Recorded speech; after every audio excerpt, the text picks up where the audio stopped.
In February 2026, intense cross-border artillery fire and missile strikes tear through the rugged mountain passes along the Durand Line.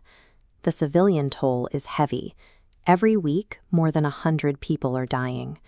The violence peaked during Ramadan, when a targeted airstrike on the Omid Addiction Treatment Hospital killed an estimated 400 people, including children. Looking at Pakistan's history, an open, full-scale border war usually suggests one target: India.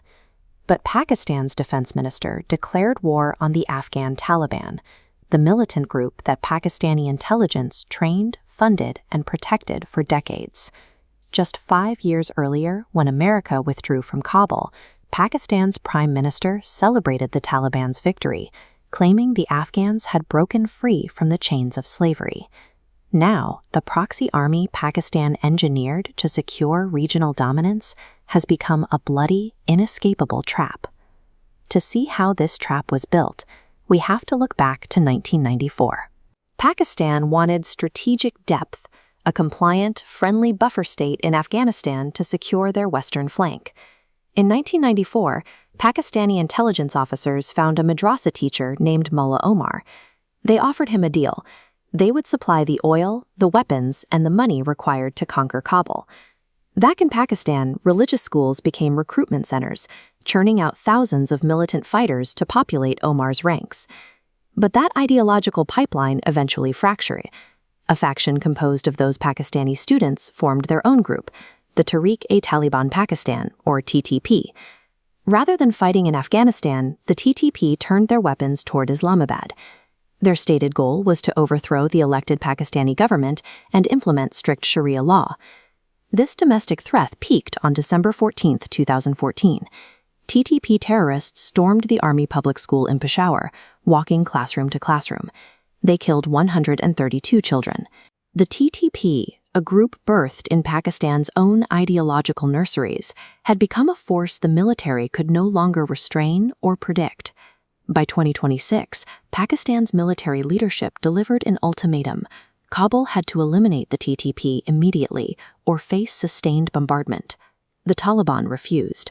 They granted the TTP sanctuary inside Afghanistan, freezing both nations in a geopolitical deadlock.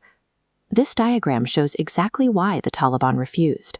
If Kabul's leadership cracks down on the TTP, thousands of those fighters will break off and join ISIS-Khorasan, the Taliban's fiercest rival. Complying with Pakistan's demands would directly threaten their survival by supercharging their worst enemy. Pakistan's oldest proxy is now protecting Pakistan's greatest domestic threat. It is a mirror image of Pakistan sheltering Osama bin Laden from the Americans years earlier.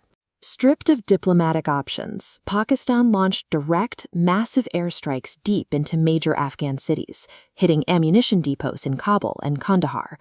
With no clear diplomatic exit, both sides are now trapped in a cycle of aggression, where every strike invites a new round of retaliation. Despite declaring open war, the tactical reality on the ground dictates that neither side has the capability to win.